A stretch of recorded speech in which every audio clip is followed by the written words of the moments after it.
Vishnu Padaya Krishna Vishnu to this.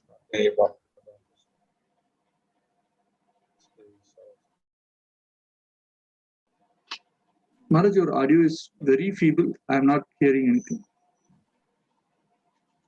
Oh, Sri Krishna Chaitanya Prabhu Nityananda Sri Vedika Gadadhar Bhaktivinoda. Hare Krishna, Krishna Krishna, Hare Hare, Hare Rama, Rama Rama. Okay. So, in the Bhagavad Gita, we see that Krishna often mentions the word yoga. நாம பகவத்கீதையில கிருஷ்ணர் அடிக்கடி யோகா அப்படிங்கிற வார்த்தையை குறிப்பிடுறத பாக்குறோம். Usually we think of yoga as some exercises. பொதுவா நம்ம யோகா அப்படின்னா ஒரு விதமான உடற்பயிற்சி அப்படின்னு தான் நினைக்கிறோம். Or something that the yogis in the Himalaya. இல்லாட்டினாக்கா ஹிமாலயத்துல இருக்கக்கூடிய சில யோகிகள் தான் நமக்கு ஞாபகத்துக்கு வர்றாங்க. But the term is also used to mean simply a method. ஆனா இதே வார்த்தை ஒரு செயல்முறை குறிப்பதற்கும் உபயோகப்படுத்தப்படுகிறது. And in the Bhagavad Gita, of course, we have many methods. We have Karma Yoga, Jnana Yoga, Astanga Yoga, and Bhakti Yoga. ஆனா நம்ம பகவத்கீதையில இந்த மாதிரி நிறைய வழிமுறைகள் சொல்லப்பட்டிருக்கிறத பாக்குறோம். கர்ம யோகா, அஷ்டாங்க யோகா, ஞான யோகா, பக்தி யோகா இப்படி. Of course, as I said, in the modern world, yoga has a rather limited definition. இந்த நவீன காலத்துல இந்த யோகா அப்படிங்கிறது ஒரு எல்லைக்கு உட்பட்டு உபயோகப்படுத்தப்படுது. Some of it is physical exercise. சிலர் இத ஒரு உடற்பயிற்சி அப்படின்னு நினைக்கிறாங்க. And it is very popular with a lot of people in order to keep healthy. இது உடல் ஆரோக்கியமா வச்சுக்கிறதுக்காக நிறைய மக்கள் இடத்துல ரொம்ப பிரபலமா அறியப்படுகிறது. And some people, of course, they have contests in which they do yoga and they see who can bend the most flexibly. சிலர் இந்த யோகா அப்படிங்கிற ஒரு போட்டியில கூட கலந்துக்கிறாங்க. யாரால ரொம்ப அழகா தங்களுடைய உடலை வளைத்து கொள்ள முடியும் அப்படின்ட்டு. More rare, some people go to yoga because of the I say the mystic powers or siddhis one can get yoga. இன்னும் சிலர் இந்த யோகாக்கு ஏன் போறாங்கன்னா அதுல கிடைக்கக்கூடிய சித்திகள், அது கிடைக்கக்கூடிய சக்திகளுக்காக போறாங்க. And of course, some people associate yoga with the yogis in the Himalaya who do a lot of austerities. சிலர் யோகா அப்படின்னு சொல்லிட்டு அவங்க இமாலயத்துல நிறைய தபஸ்யங்கள் செய்யறாங்க. Of course, yoga includes all of these things, but there's also a more specific definition of yoga according to scripture. இது எல்லாமே யோகால அடங்கி இருக்குது. ஆனாலும் இந்த யோகா அப்படிங்கிற வார்த்தைக்கு சாஸ்திரங்கள்ல ரொம்ப குறிப்பிட்ட ஒரு விளக்கம் கொடுக்கப்பட்டிருக்கிறது. And for yoga there is qualification. அதனால இந்த யோகா அப்படிங்கிறதுக்கு ஒரு தகுதியும் இருக்கிறது. So who can do yoga? யார் யோகா செய்யலாம்? Now they have dog yoga also. இப்ப நாய்கள் கூட யோகா செய்யலாம் அப்படின்னு அதுக்கு ஒரு யோகா வச்சிருக்காங்க. But this was unheard of, I think, in ancient times. ஆனா இது பழங்காலத்துல பண்டைய காலத்துல இது கேள்விப்பட்டதே கிடையாதுன்னு நினைக்கிறேன். Of course, they named some of the yoga asanas after different animals, also like the cobra asana or the cat asana or the dog asana. ஆனா நாம இந்த யோகால வரக்கூடிய ஆசனா அப்படிங்கிற முறைகளுக்கு சில நேரம் சில விலங்குகளுடைய பெயர்களை கொடுக்கறாங்க அப்படிங்கறத நம்ம பாக்குறோம். அதாவது கோப்ரா, அதாவது நாக பாம்பு மாதிரியான ஒரு ஆசனம் அல்லது முதலை மாதிரியான ஒரு ஆசனம், அந்த மாதிரி எல்லாம் இருக்கு. If we go to Patanjali's Yoga Sutras, at the very beginning we have this sutra, Yoga Chitta Vritti Nirodha. நாம பதஞ்சலியினுடைய யோக சூத்திரத்துக்கு போனோம் அப்படின்னாக்கா அங்க இந்த வாக்கியம் கொடுக்கப்பட்டிருக்கிறது. என்ன? யோக சித்த விருத்தி நிரோத அப்படிங்கிறது. So yoga means stopping all actions of material consciousness. அதனுடைய அர்த்தம் என்ன அப்படின்னாக்கா, யோகா அப்படின்னாக்கா நம்முடைய பௌதிக உணர்வாலான எல்லா செயல்களையும் நிறுத்துவது. So this we can say is the goal one of the goals of the Patanjali yoga system, Ashtanga yoga. இது வந்து பதஞ்சலி யோகா முறை, அதாவது அஷ்டாங்க யோக முறையினுடைய ஒரு குறிக்கோள். Of course, we can take the word according to its derivation, how we derive word. Sanskrit is made up of words. Words are usually derived from verb forms. இந்த வார்த்தையிலிருந்து என்ன அர்த்தத்தை நாம கொண்டு வர்றோம் அப்படிங்கிறது ஏன் அப்படின்னாக்கா, சமஸ்கிருதத்துல ஒரு வார்த்தைக்கு வந்து அதனுடைய மூல எழுத்துக்கள்ல இருந்து அதனுடைய அர்த்தத்தை வந்து வெளியே கொண்டு வருவாங்க. So the origin of yoga, the noun, comes from the verb yuj, which means to join together. So இந்த யோகா அப்படிங்கிற அந்த வார்த்தை அதனுடைய அடிச்சொல் ரூட் அப்படின்னு சொல்லுவாங்க. அது வந்து யுஜ் அப்படிங்கிற வார்த்தையில இருந்து வருது. அதுக்கு என்ன அர்த்தம் அப்படின்னாக்கா, ஒன்றாக இணைப்பது. Yuj becomes join, English language. இந்த யுஜ் அப்படிங்கிறது ஆங்கிலத்துல பார்த்தோம் அப்படின்னாக்கா ஜாயின், அதாவது இணைத்தல் அப்படிங்கிற தமிழ் அர்த்தம் சொல்லலாம். Okay. So another derivation from yuj is to concentrate the mind. இந்த யுஜ் அப்படிங்கிற வார்த்தைக்கு இன்னொரு அர்த்தம் இருக்குது. என்ன அப்படின்னாக்கா, ஒருமுகப்படுத்துது. எதை ஒருமுகப்படுத்துறது? மனச. And another meaning of yoga, of course, is simply a process or a method. இந்த யோகா அப்படிங்கிறதுக்கு இன்னொரு அர்த்தமும் இருக்கு. அது என்ன அர்த்தம் அப்படின்னாக்கா, ஒரு செயல்முறை, process. So in Bhagavad Gita, Krishna mentions different types of yoga. பகவத்கீதையில கிருஷ்ணர் வந்து பல வகையான யோகா முறைகளை குறிப்பிடுகிறார். Particularly in chapter 3, Krishna talks about karma yoga. ரொம்ப குறிப்பா 3வது அத்தியாயத்துல கர்ம யோகத்தை பற்றி பேசுகிறார். In chapter 4 and 5, he talks about jnana yoga. 4-5 அத்தியாயங்கள்ல ஞான யோகத்தை பற்றி பேசுகிறார். In chapter 6, he talks about Ashtanga yoga, Raja yoga. 6வது அத்தியாயத்துல அவர் வந்து அஷ்டாங்க யோகா அல்லது ராஜ யோகத்தை பற்றி பேசுகிறார். And in chapters 7 through 12, Krishna talks about Bhakti yoga. 7வது அத்தியாயத்துல இருந்து 12வது அத்தியாயம் வரைக்கும் கிருஷ்ணர் வந்து பக்தி யோகத்தை பற்றி பேசுகிறார். So here the yoga can refer to the method. So we have a karma method, a jnana method, a ashtanga method, and bhakti method. இங்க இந்த யோகா அப்படிங்கிறது செயல்முறை அப்படிங்கறத குறிப்பிடுறதா இருக்கிறது. இது வந்து கர்ம செயல்முறை, ஞான செயல்முறை, அஷ்டாங்க செயல்முறை, பக்தி செயல்முறை அப்படிங்கறத நம்ம புரிஞ்சுக்கிடலாம். However, these yogas are not simply something that appears in Bhagavad Gita. Bhagavad Gita is taking its material from the Vedas.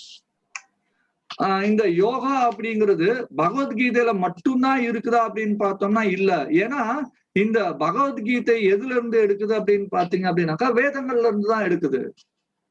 One whole section of the Vedas is called Karma Kanda. இந்த வேதங்களுடைய ஒரு முழு பகுதி என்ன அப்படின்னு பாத்தீங்கன்னா கர்மகாண்டம்.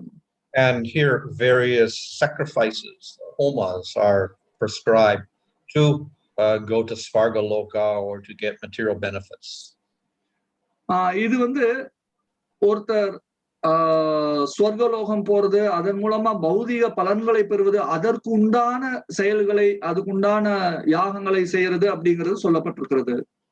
There's a whole set of works called the Dharma Shastras, such as Manu Smriti, etc. So they give the rules of Varna and Ashrams, also part of Karma Yoga.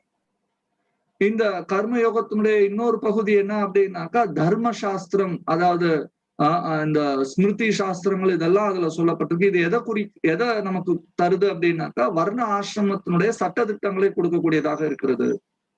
So in the Vedas, we have the Karma Kanda section with Karma Yoga. We have another section called Jnana Kanda, Upanishads. வேதங்கள்ல கர்மகாண்ட பகுதி இந்த கர்ம யோகத்தை குறிப்பிடக்கூடியதாக இருக்கின்றது. அதுல இருக்கக்கூடிய இன்னொரு பகுதி, வேதங்கள்ல இன்னொரு பகுதி என்ன அப்படின்னாக்கா ஞான காண்டா, அது வந்து இந்த ஞான யோகத்தை சொல்லக்கூடியதாக இருக்கிறது. So the Gyanis who follow Jnana Yoga, they study Upanishads. ஞான யோகத்தை பின்பற்றக்கூடிய ஞானிகள் அவங்க உபனிஷத்துகளை படிக்கின்றார்கள். The Vedanta Sutras explain the Upanishads, so the Gyanis also study Vedanta Sutra. இந்த வேதாந்த சூத்திரம் அப்படிங்கிறது இந்த உபனிஷதுகளுடைய ஒரு முடிவாக இருக்கக்கூடிய காரணத்தினால ஞானிகள் வந்து வேதாந்த சூத்திரத்தையும் படிக்கிறாங்க. So Ashtanga Yoga is also explained in the Vedas. அஷ்டாங்க யோகமும் வேதங்கள்ல சொல்லப்பட்டிருக்கிறது. Some of the Upanishads are called Yoga Upanishads, so they deal with the yoga process. சில உபனிஷதுகள் வந்து யோக உபனிஷதுகள்னு அழைக்கப்படுகிறது. இது வேதங்கள்ல சொல்லப்பட்டிருக்கு. And then we have the Yoga Sutras of Patanjali. அது போக பதஞ்சலியினுடைய யோக சூத்திரமும் இருக்கு. So Bhakti Yoga is also in the Vedas. There are some Upanishads dedicated to Bhakti. உபனிஷத்துகள்ல பக்திக்குன்னு சொல்லப்பட்டிருக்கக்கூடிய சில உபனிஷத்துகளும் இருக்கிறது. அது வேதங்கள்ல இருக்கு. We have Gopal Tapani Upanishad, Ram Tapani Upanishad, Nrsimha Tapani Upanishad, Vasudeva Upanishad, etc. Krishna Upanishad. நம்ம கோபால் தப்பனி உபனிஷத், ராம தப்பனி உபனிஷத், நிருசிங்க தப்பனி உபனிஷத், கிருஷ்ண உபனிஷத், வாசுதேவ் உபனிஷத் இதெல்லாம் இருக்குது. And the Vedanta Sutras, so the Gyanis use the Vedanta Sutras to support Jnana. The Vaishnavas take the Vedanta Sutra to indicate Bhakti. ஞானிகள் வந்து அவங்க இந்த வேதாந்த சூத்திரத்தை உபயோகப்படுத்துறாங்க. ஆனா வைஷ்ணவர்களும் இந்த வேதாந்த சூத்திரத்தை பக்தி குறிப்பிடுவதற்காக உபயோகப்படுத்துகிறார்கள். As well, in the Bhagavat Purana or the Srimad Bhagavatam and Vishnu Puranas, we'll find Bhakti also extensively mentioned. Srimad பாகவத புராணம் மற்றும் விஷ்ணு புராணங்கள்லயும் பக்தி ரொம்ப விரிவாக குறிப்பிடப்பட்டிருக்கிறதை பார்க்கலாம். And in the Bhagavad Gita, which comes in the Mahabharata, we find Bhakti, 7 chapters that devoted only to Bhakti. மகாபாரத்ல வரக்கூடிய பகவத்கீதையிலையும் இந்த பக்தி யோகம் அப்படிங்கிறது 7 அத்தியாயங்கள்ல குறிப்பிடப்பட்டிருக்கிறத நம்ம பார்க்கிறோம். We take all of these scriptures as eternal. நாம இந்த சாஸ்திரங்களை நித்தியமானதாக ஏற்றுக்கொள்கிறோம்.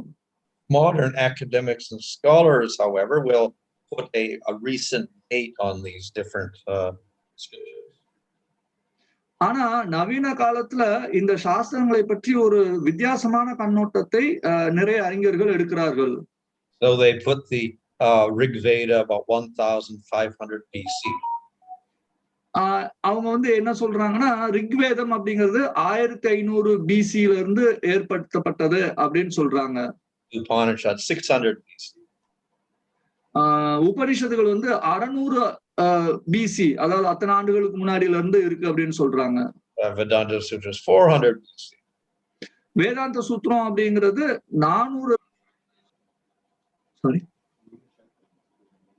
Oh, what do we do? Yes, Maharaj, we can go ahead, Maharaj. I think I have removed. Okay. Yes, Maharaj. I have removed some suspected people, so I think that is done. So as I said, we make the Vedas eternal, so we don't put a date on it. Sorry, Maharaj, you repeat once again. Maharaj, the last sentence you can repeat? Yeah, so we accept the Vedas as eternal, even though modern scholars put a date on everything. இந்த நவீன காலத்துல இந்த வேதங்களுக்கு ஒரு நாள் கூட குறிப்பிடுறாங்க, அதாவது இத்தனை வருடங்களுக்கு முன்பட்டது அப்படின்னு சொல்லி.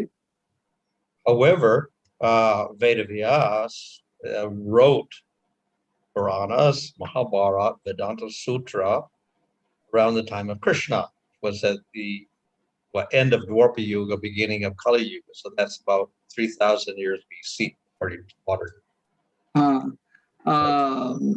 எப்படி இருந்தாலும் இந்த மகாபாரதம் அப்படிங்கிறத வேதவியாசர் வந்து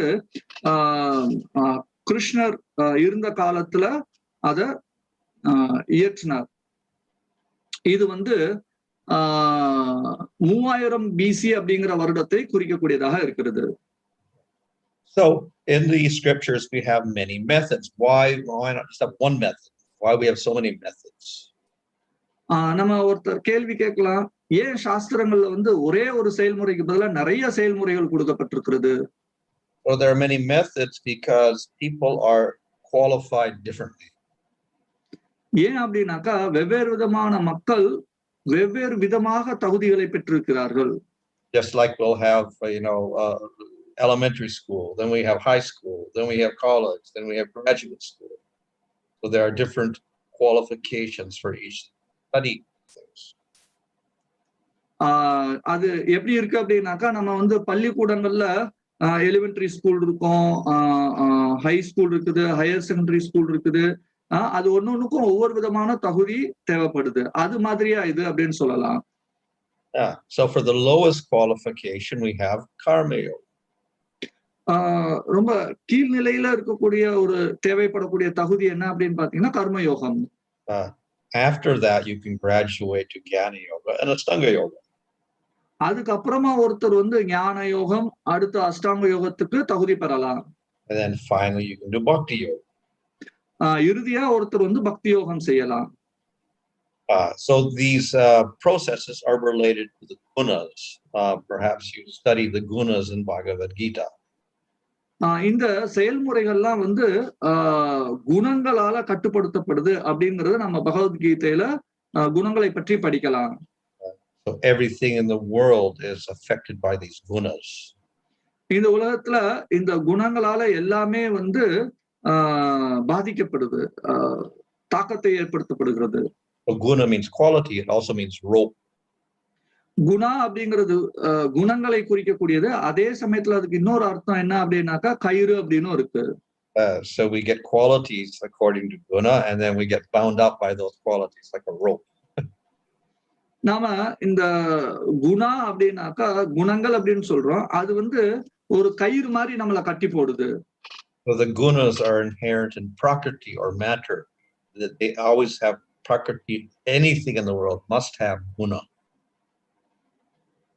இந்த பிரகிருதி, அதாவது இந்த ஜட இயற்கையில இருக்கக்கூடிய எல்லாமே இந்த குணங்களுக்கு உட்பட்டதாக இருக்கிறது, ஏதாவது ஒரு குணத்துல அது இருக்கக்கூடியதாக இருக்கிறது.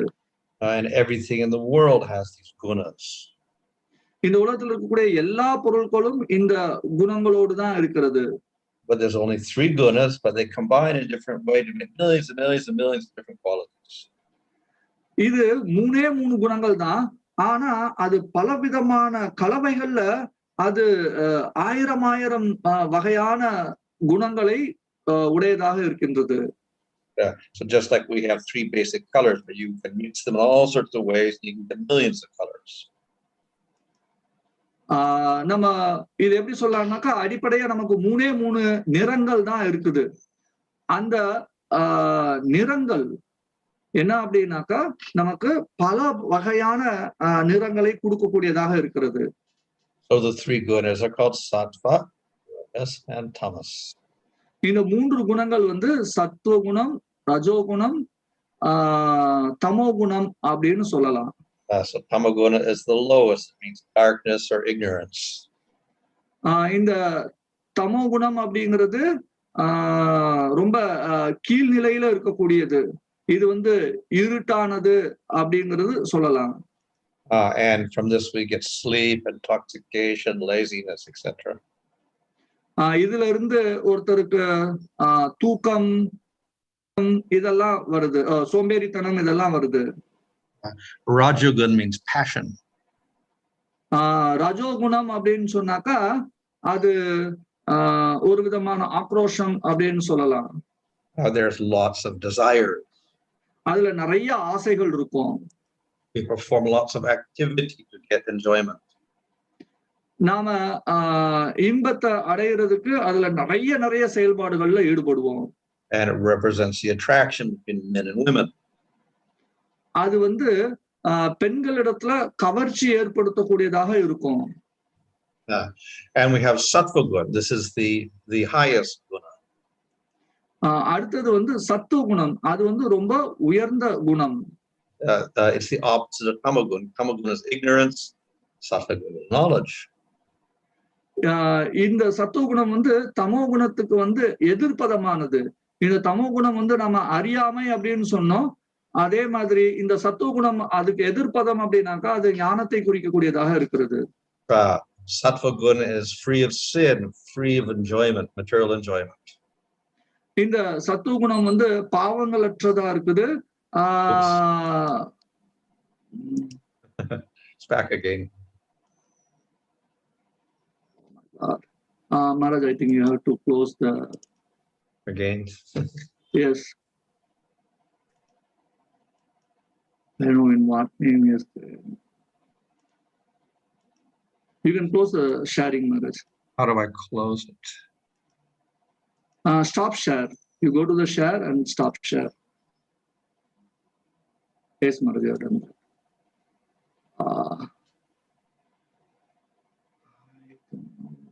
Came again.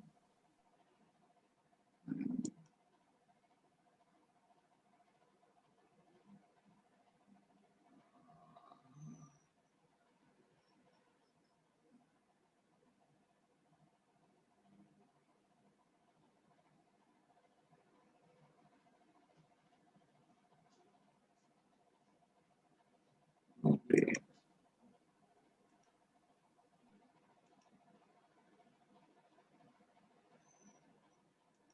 Yes, Maharaj. Yes, Maharaj.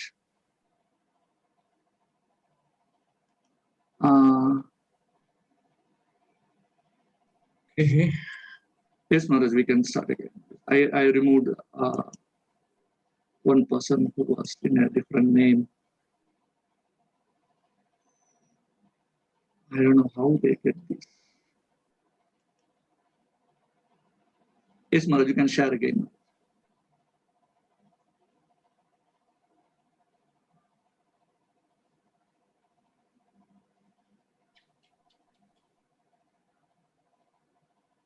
Okay. So you got the screen? You can. No, I'm not seeing the screen, Maharaj. You have to share the screen. Oh, I got to share the screen. Yes, Maharaj. Where is my screen here? How come it's not here?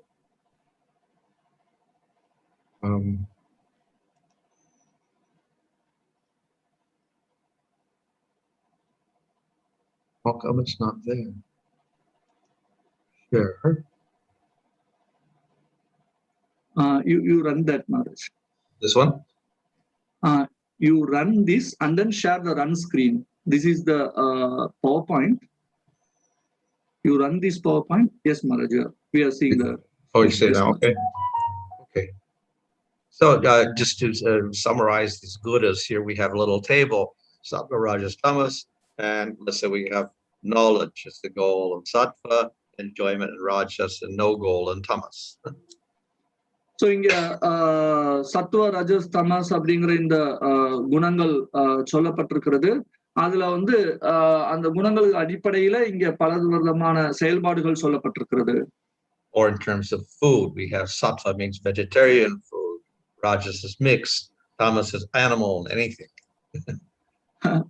இந்த உணவு வகையில பார்த்தோம் அப்படின்னு சொன்னாக்கா சத்துவ குணத்துல வந்து காய்கறிகள் பழங்கள் இதை சாப்பிட்றவங்களா இருப்பாங்க.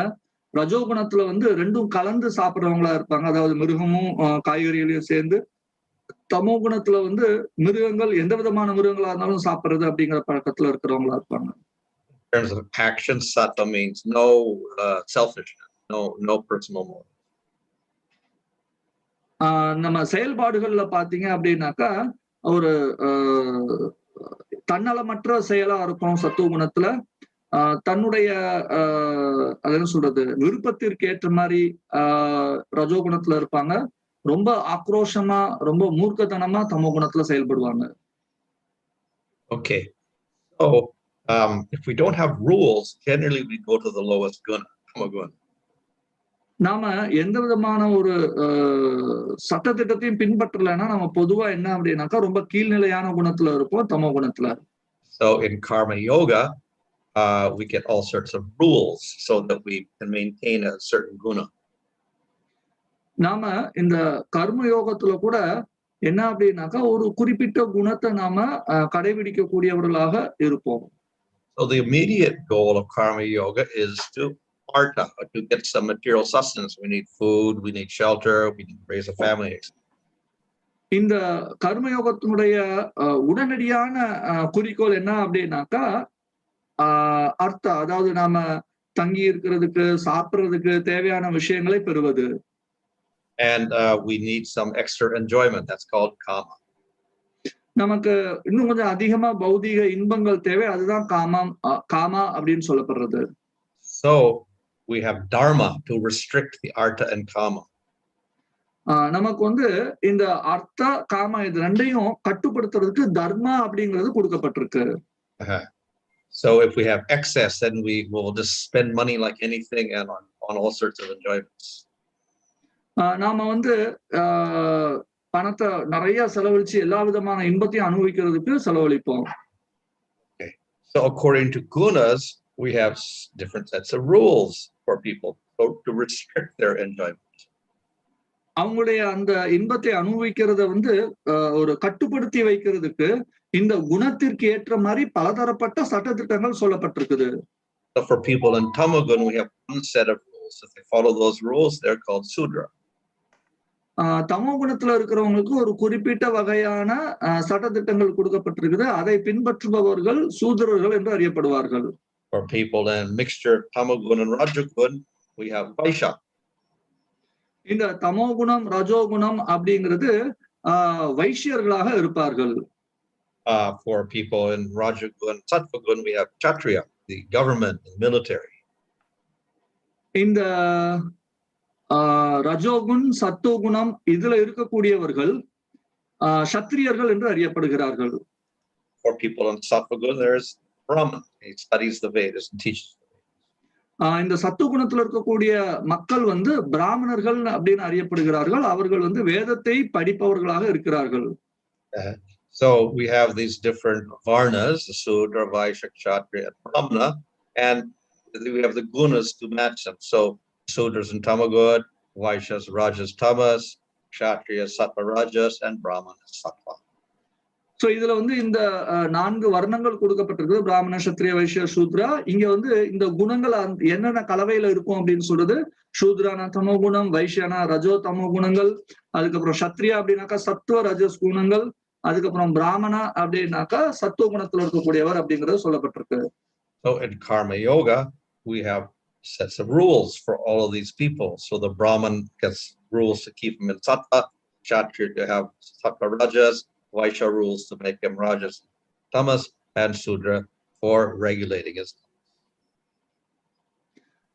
இந்த கர்ம யோகத்துல அவங்கவுங்க குணத்திற்கு ஏற்ற மாதிரியாக சட்டதிட்டங்கள் கொடுக்கப்பட்டிருக்கிறது. அந்தந்த குணத்தை அவங்க வந்து பராமரிப்பதற்காக. So we also have, besides these different groups called varnas, we have ashramas.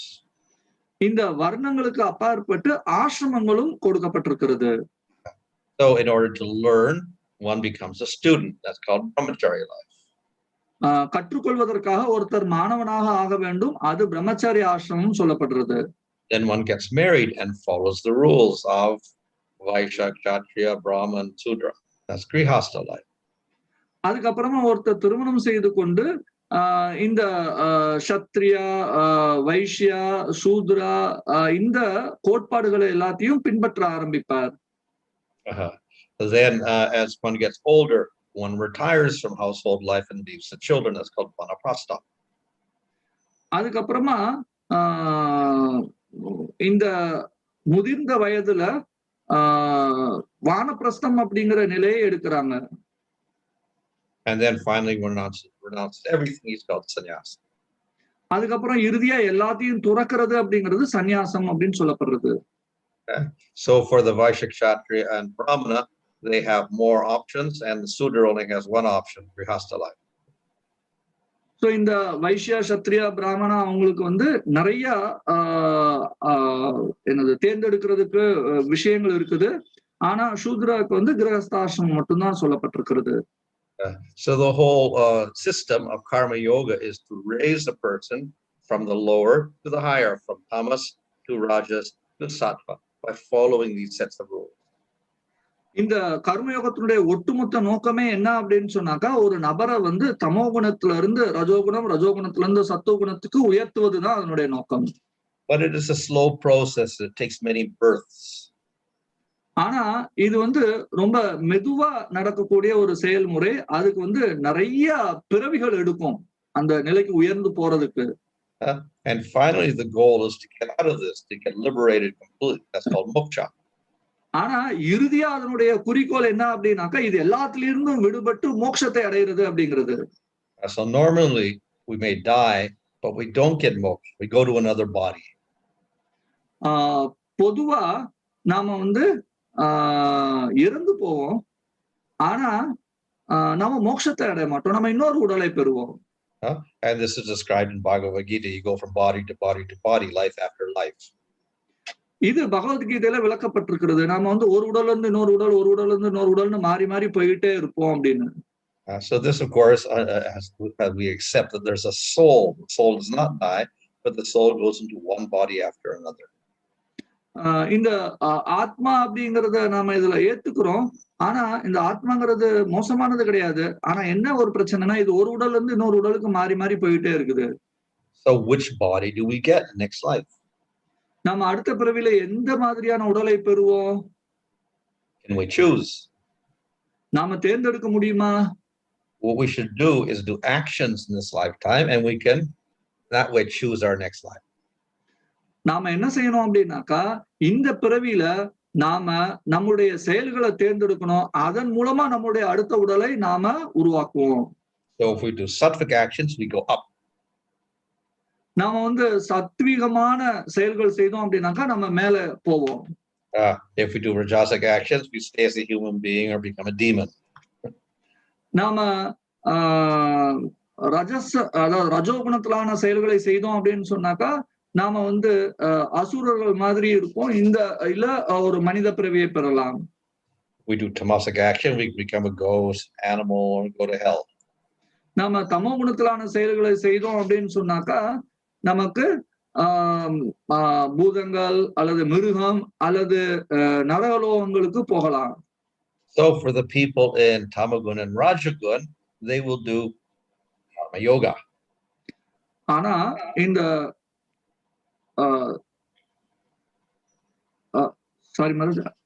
Tamagun and Rajagun people, they would do karma yoga.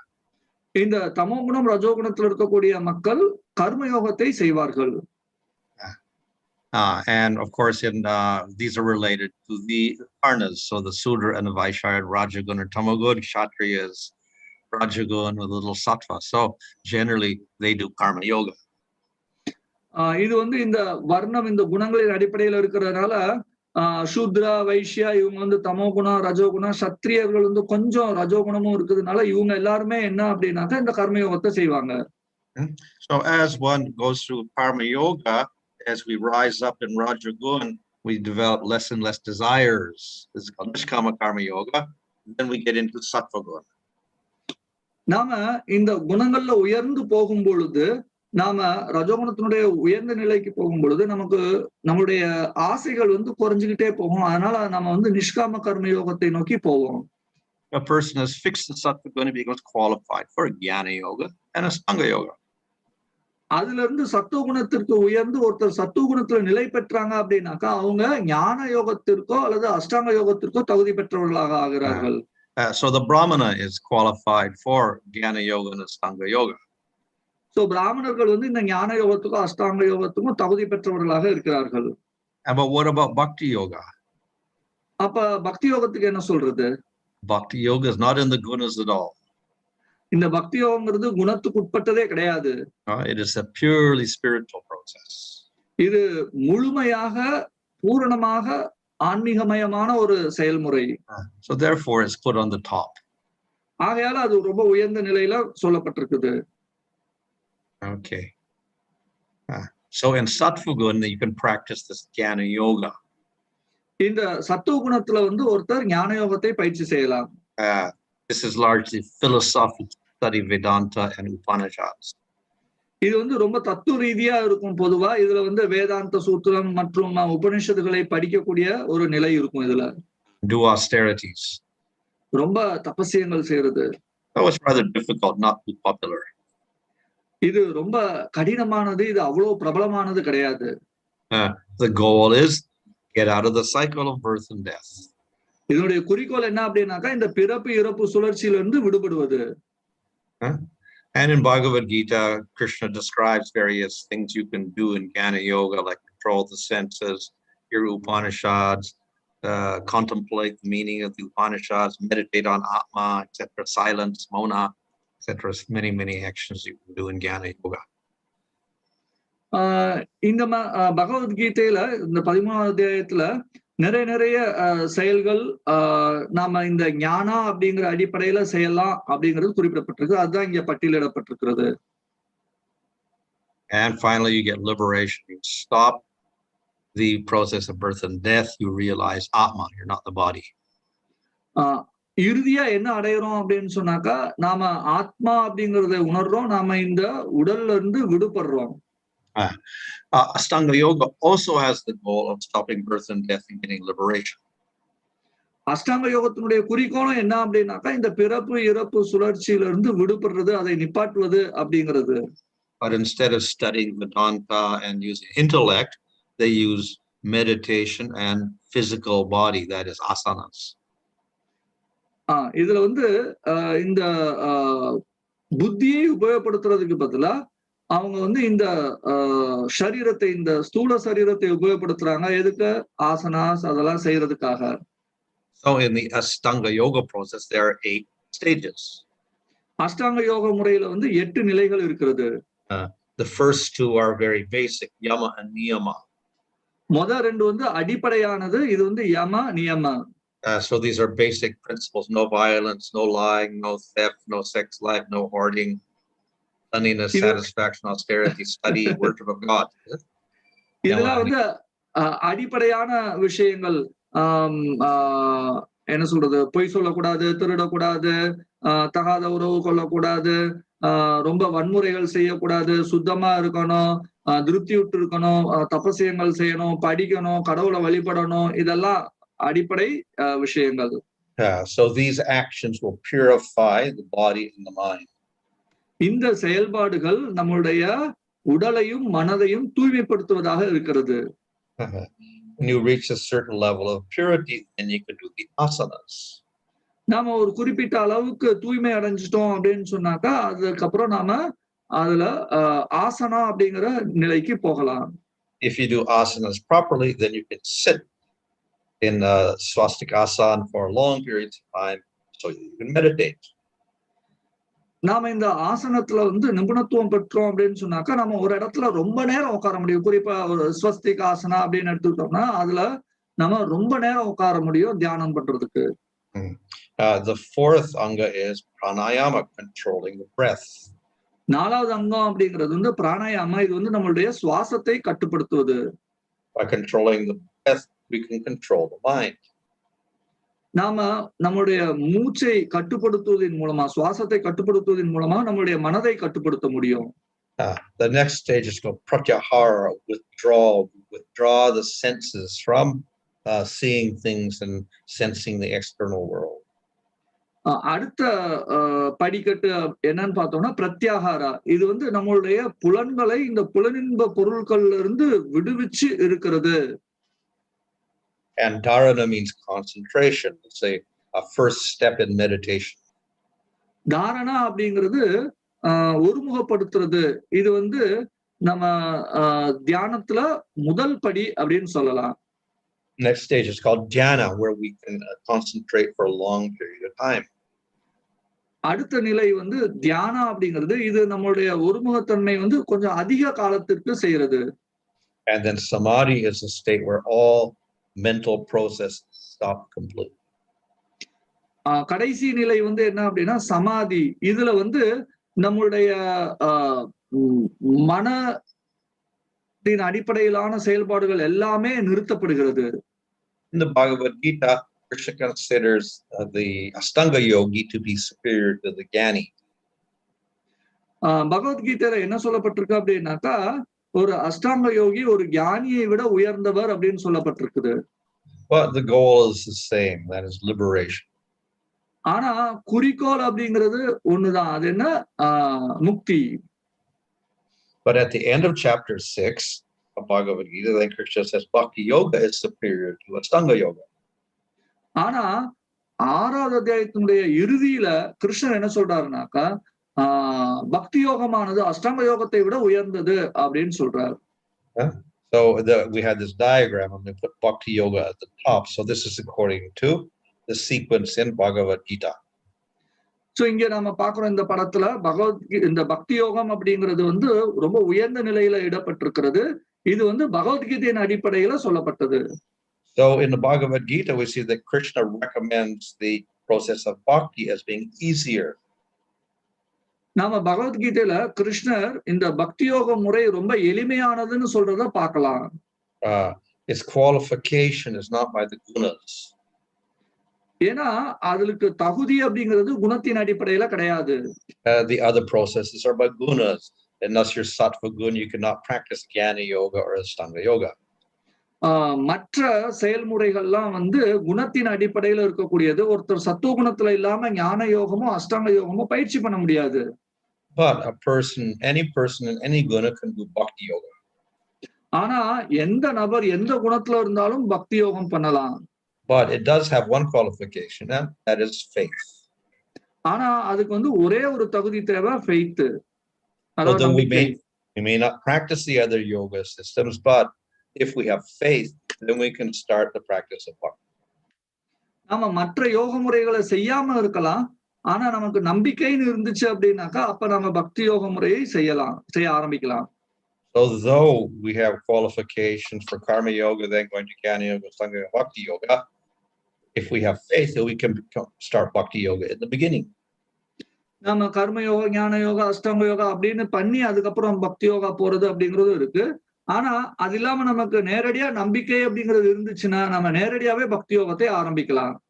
So in chapter 12 of Bhagavad Gita, Arjuna asked, which is better? Should I do the jnana yoga process and concentrate on impersonal Brahman, or should I do bhakti and worship you? பகவத்கீதையினுடைய 12வது அத்தியாயத்துல அர்ஜுனன் கேள்வி கேட்டான், நான் வந்து இந்த ஞான யோக முறையில நான் வந்து உன்னை அணுகணுமா இல்ல நான் வந்து பக்தி செய்யணுமா அப்படிங்கிற கேள்வியை கேட்டான். So Krishna says, better you do bhakti yoga. It's easier and it's quicker. அதுக்கு கிருஷ்ணர் சொன்ன பதில் என்ன அப்படின்னாக்கா, நீ பக்தி யோகம் செய்ய, அது வந்து எளிமையானது, விரைவானது. And of course, bhakti yoga gives any result of karma yoga, jnana yoga, or ashtanga yoga. இந்த பக்தி யோகமானது கர்ம யோகம், ஞான யோகம், அஷ்டாங்க யோகம் இதெல்லாம் என்ன விளைவுகளை கொடுக்குமோ அதையும் சேர்த்து கொடுக்கும். So karma yoga gives material benefits. You can get that from bhakti. கர்ம யோகத்துல பௌதிகமான பலன்கள் கிடைக்கும், அதுவும் பக்தியில இருந்து கிடைக்கும். Jnana yoga, ashtanga yoga give you liberation from birth and death. Bhakti yoga also does that. ஞான யோகம், அஷ்டாங்க யோகம் வந்து இந்த பிறப்பு இறப்பு சுழற்சியில இருந்து ஒருத்தரை விடுதலை செய்கிறது. பக்தியிலயும் அது செய்யப்படும். But more than that, bhakti yoga gives prema, which is spiritual bliss. ஆனா இது எல்லாத்துக்கும் மேல இந்த பக்தி யோகம் அப்படிங்கிறது பிரேமையை கொடுக்கக்கூடியது, அதாவது ஆன்மீக அன்பை கொடுக்கக்கூடியது. So therefore, bhakti yoga is preferable to the other processes because it gives everything. அதனாலதான் இந்த பக்தி யோகம் அப்படிங்கிறது எல்லாத்தையும் விட ரொம்ப உயர்ந்ததா சொல்லப்படுது. ஏன்னா அது எல்லா விளைவுகளையும் கொடுக்கக்கூடியதாக இருக்கிறது. So we have these different yogas. Karma yoga, karma literally means action. நாம இந்த யோகங்கள்லாம் பார்த்தோம். கர்ம யோகா அப்படிங்கிறது செயல்பாடு அப்படின்னு சொல்லலாம். But it doesn't mean any. I'll do a lot of action, but don't call that karma yoga.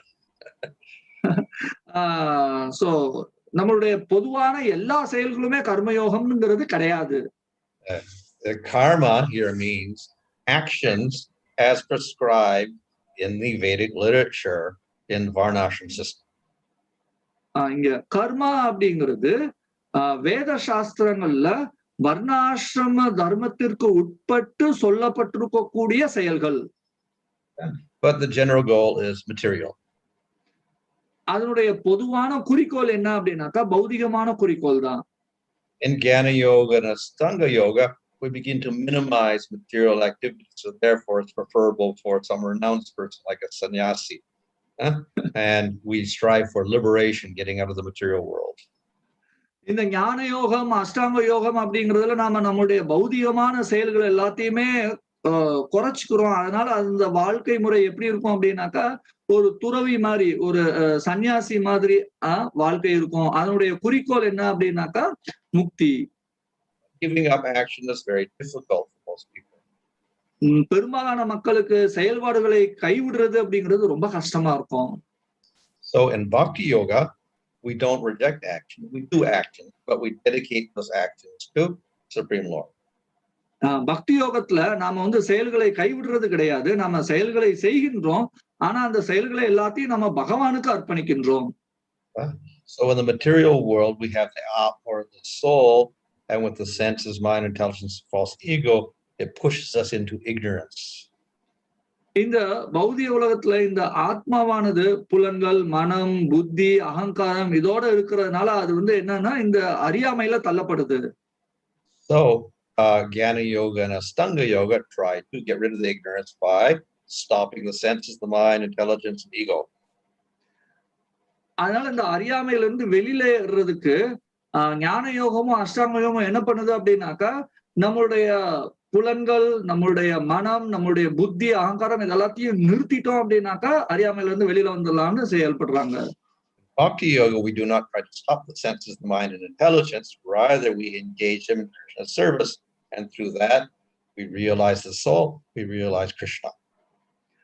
ஆனா இந்த பக்தி யோகத்துல நம்ம என்ன பண்றோம் அப்படின்னாக்கா நம்மளுடைய புலன்கள், நம்மளுடைய மனம், நம்மளுடைய புத்தி இது எல்லாத்தையுமே நாம பகவானுடைய சேவையில ஈடுபடுத்தி அதன் மூலமா நாம வந்து ஆத்மாவை உணர்கிறோம். So this is a much easier process for people to practice in this world. இந்த உலகத்துல பயிற்சி செய்யறதுக்கு அது ரொம்ப எளிமையான ஒரு செயல்முறை. We can engage the ear in hearing about Krishna. நாம நம்முடைய காதுகளை வந்து கிருஷ்ணரை பத்தி கேட்கறதுல உபயோகப்படுத்தலாம். We can engage the eye in seeing the deity form, the Lord. நாம நம்முடைய கண்களை பகவானுடைய விக்கிரகத்தை பார்க்கிறதுல உபயோகப்படுத்தலாம். We can engage the voice in doing kirtan. நம்முடைய குரலை வந்து கீர்த்தனம் செய்யறதுல நம்ம உபயோகப்படுத்தலாம். We can engage the nose in smelling incense or flowers offered to the Lord. நம்முடைய மூக்க வந்து பகவானுக்கு அர்ப்பணிக்கப்பட்ட ஊதுபத்தி அல்லது பூ இத நுகர்றதுல நம்ம உபயோகப்படுத்தலாம். We can engage the tongue in tasting prasadam. நாம நம்முடைய நாக்க வந்து பிரசாதத்தை சுவைக்கிறதுல உபயோகப்படுத்தலாம். We can engage the whole body in dancing for the Lord.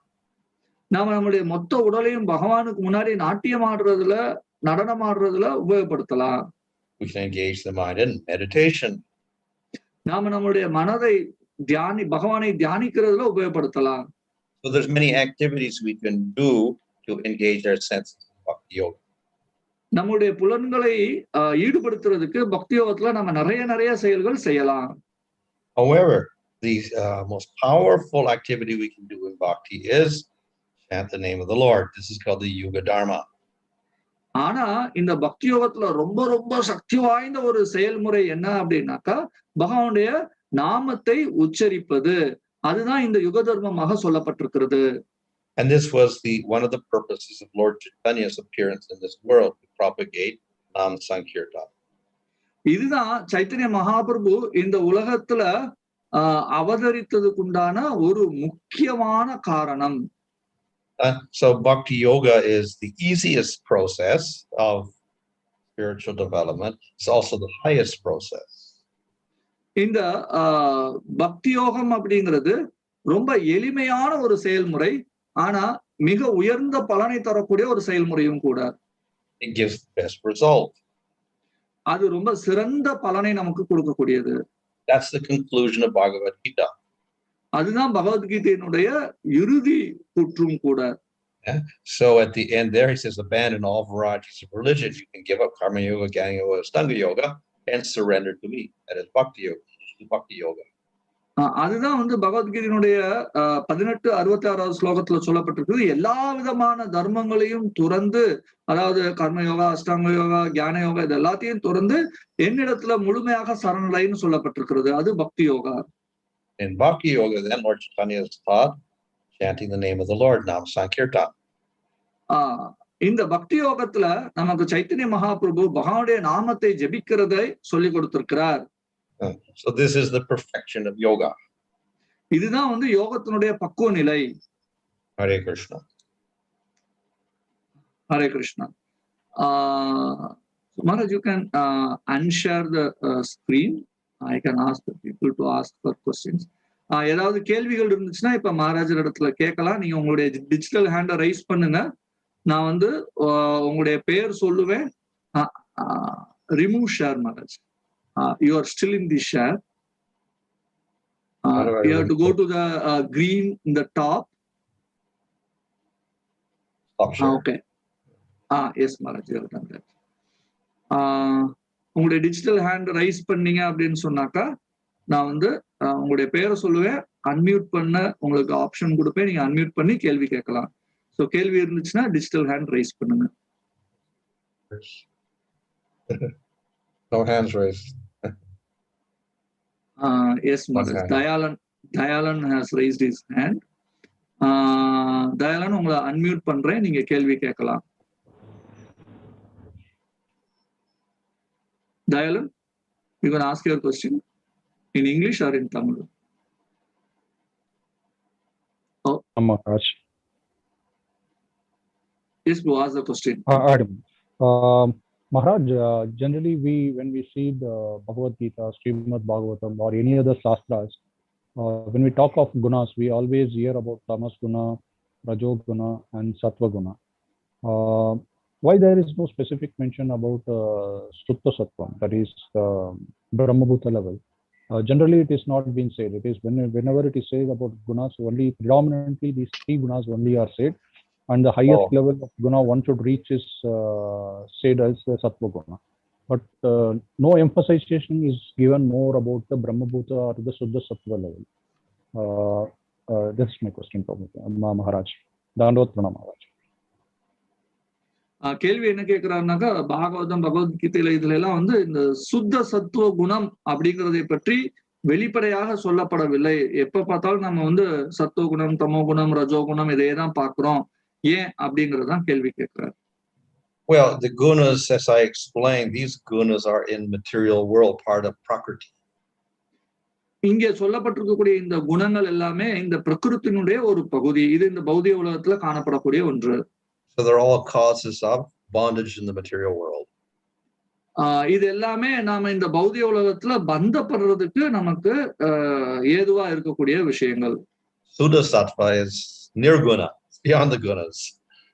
இந்த சுத்த சத்துவம் அப்படிங்கிறது நிர்குணம், இந்த முக்குணங்களுக்கு அப்பாற்பட்ட நிலை. So we can say this is spiritual quality. இது வந்து ஆன்மீகமான குணங்கள் அப்படின்னு சொல்லலாம். So it's quite different from these three material qualities, so we don't group them together. இந்த மூணு குணங்கள்ல இருந்து இது முற்றிலுமாக வேறுபட்டதுங்கிறனால அதோட நாம இணைத்து சொல்ல மாட்டோம். அந்த இதோட நம்ம ஒன்னா சேர்த்து வைக்க மாட்டோம். ஓகே.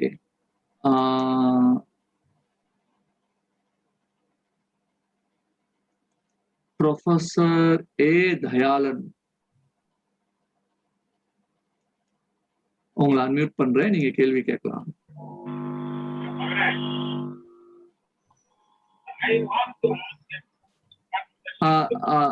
தயாளன், உங்களுடைய வாய்ஸ் இறைச்சலா இருக்குது.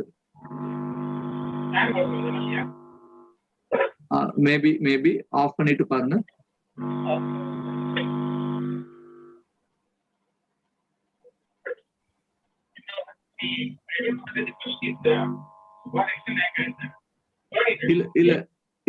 இல்ல தயாளன், ஒரு இறைச்சல் சத்தம் தான் அதிகமா கேக்குது, உங்களுடைய வாய்ஸ் கேட்க மாட்டேங்குது. நீங்க டைப் பண்றீங்களா சாட்ல? எனக்கு நான் வந்து அதை வாசிக்கிறேன் மகாராஜ்க்கு. அது இப்ப சாத்தியமா? இறைச்சல் சவுண்ட் தான் நிறைய கேக்குது. ஓகே. அதுக்கடையில நாம கீதா கிருஷ்ணன் கை தூக்கி இருக்காங்க, அவங்களோட அன்மியூட் பண்றேன்.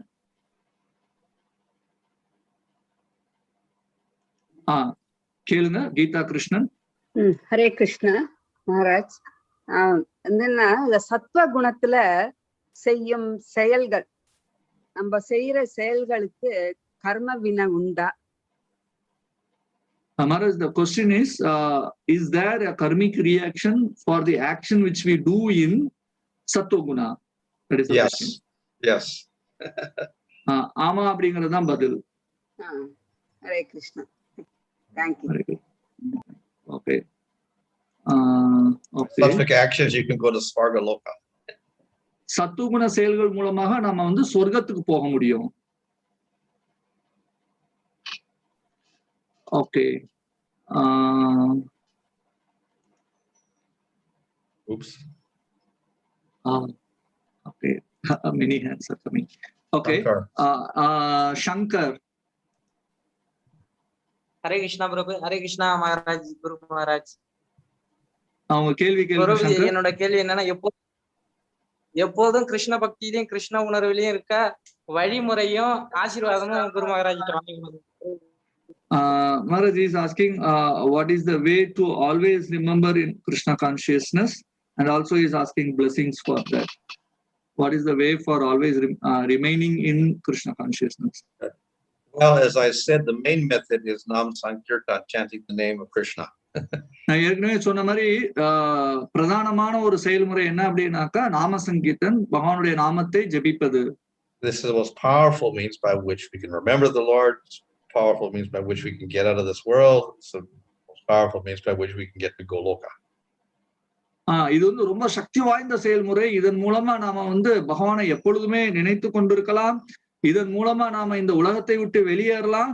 இது ரொம்ப சக்தி வாய்ந்த செயல்முறை. இதன் மூலமா நாம வந்து கோலோக விருந்தாவனம் போகலாம். Shall I go to next question, Maharaj? Sure. Okay, Mahadev, கை தூக்கி இருக்கீங்க. ஹரே கிருஷ்ணா, தண்டவாத் பிரணாப் மகாராஜ்.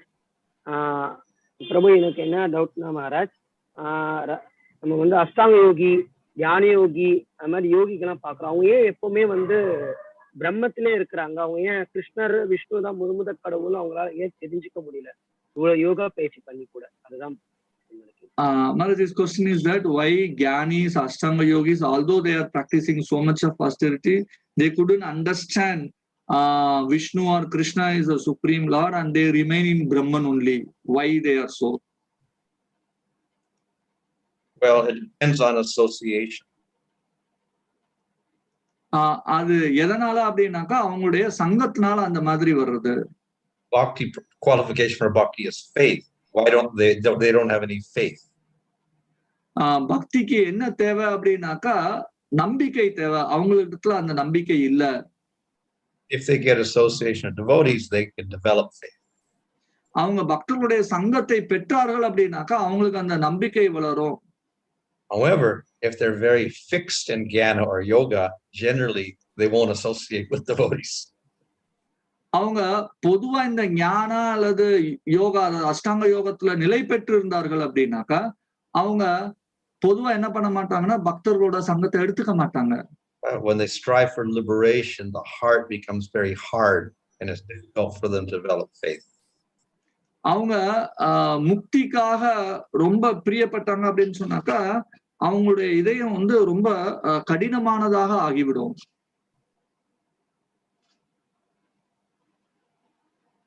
ஓகே, ப்ரொஃபசர் தயாளன் திரும்ப கை தூக்கி இருக்கிறாங்க. டாக்டர் ஏ தயாளன், அன்மியூட் பண்றேன், கேள்வி கேளுங்க. இப்ப தெளிவா கேக்குது. Last time I was in Bluetooth madam. Okay okay, that is the thing. சுவிட்ச் ஆஃப் பண்ணிட்டேன். இப்போ நான் நான் கேட்கிற கேள்விலாம் உங்களுக்கு தெரியலீங்களா எப்படி கேட்பேன்னு சொல்லிட்டு? கேளுங்க கேளுங்க. அதனால வந்து இது எனக்கு ரொம்ப நாளா இருக்கக்கூடிய ஒரு மனசு வருது. Okay, it is a battlefield where Arjuna got confused whether to do the battle or not, fight against or not, and he was confused between the duty and the bandhu and things like that. There was a severe tension actually, and there Krishna has the duty to explain and convince him, so no doubt about that. So but here he brings in several subjects like what is varnasra dharmam, ashta yogam, and so many things, karma yogam, jnana yogam, bhakti yogam, and things like that.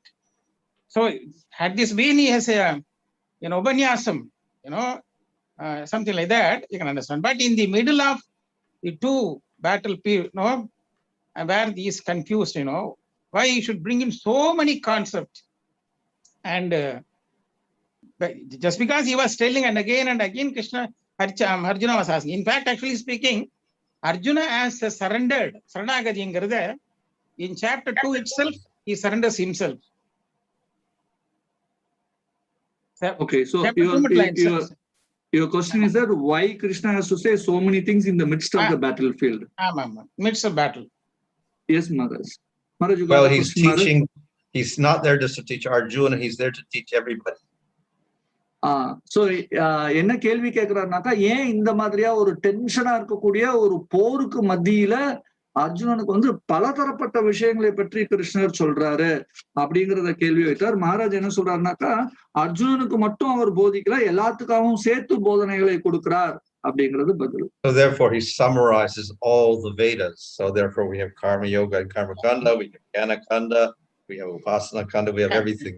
That is the present day conclusion. அவர் வந்து என்ன பண்றாரு அப்படின்னாக்கா, மொத்தமா எல்லா வேதங்களையும் வந்து சுருக்கி ஒரு சாராம்சத்தை கொடுக்கிறார். அதனால அதுல வந்து கர்ம யோகா, ஞான யோகா, அஷ்டாங்க யோகா இது எல்லாமே இருக்குது.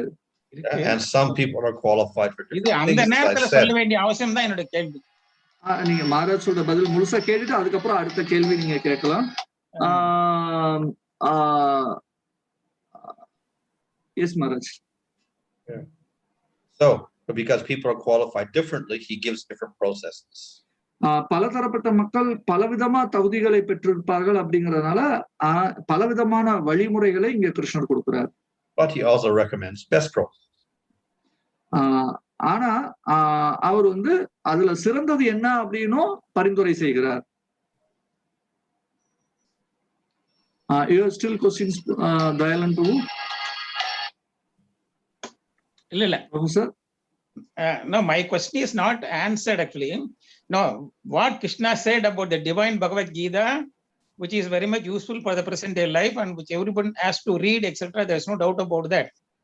My question was, why, as again repeating actually, in the midst of so much tension, whether to do the war or not, he is actually, bringing so many concepts. இல்லைங்களா? இதுல 18 அத்தியாயம் சொல்லிட்டீங்கன்னா, கர்ம யோகம், ஞான யோகம், பக்தி யோகம், ஞான கர்ம சந்நியாச யோகம், அது இல்லாம வந்து இதுல what is it called, பிரம்ம இதுல வந்து உத்தராயணம், தட்சிணாயணம், அதெல்லாம் சொல்றாரு. எந்த மார்க்கத்தில் போனா சொர்க்கம் போவாரு, நரகம் போவாரு அப்படிங்கிற கான்செப்ட்ஸ் எல்லாம் நிறைய வருது இல்லைங்களா? இது நான் என்ன கேட்கறேன்னா, இது ஒரு இடத்துல இருந்து உபனிஷத்து மாதிரி உபதேசம் பண்ணி இருந்திருந்தா பரவாயில்ல. பட் இந்த இடத்துல வந்து இவர் இவ்வளவு தொலைக்கு சொல்லியிருக்காரு. ஏன்னா இப்போ நிறைய இடத்துல பாத்தீங்கன்னா பட்டிமன்றம் மாதிரி இடத்துல people post these questions. When people talk about pro and against Bhagavad Gita, they bring in this kind of concepts.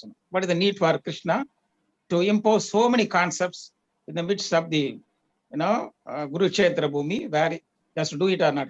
He could have said the relevant points related to that actually. Instead, bring in all concepts like this. Yes, Krishna can just say Sarvadharma Padajamamikam Samvrata. That's it. Thanks. Goodbye. Then nobody will read it. Nobody will study it. கிருஷ்ணர் வந்து சொல்லி இருந்துக்கலாம், okay சர்வதர்மான் பரித்தஜ மாமேகம் சரணம் ரஜ, அவ்வளவுதான் முடிஞ்சது அப்படின்னு சொல்லி இருந்துக்கலாம். ஆனா அப்படி சொல்லியிருந்தாக்கா யாருமே அதுக்கப்புறம் இதை படிக்க மாட்டாங்க. The Gyanis will say, what is this? Why are you teaching bhakti? Jnana is more important. ஞானிகள் சொல்லியிருப்பாங்க, என்ன நீ பக்தியை பத்தி முக்கியமா சொல்றீங்க, ஞானம் தான் ரொம்ப முக்கியமானது அப்படின்னு சொல்லியிருப்பாங்க. The karmis will say, no, karma yoga is more important. ஆனா கர்மயோகிகள் சொல்லியிருப்பாங்க, இல்ல கர்ம யோகம் தான் ரொம்ப முக்கியமானது அப்படின்னு சொல்லியிருப்பாங்க. So he's not just teaching Arjuna, he's teaching everybody in the world in the future.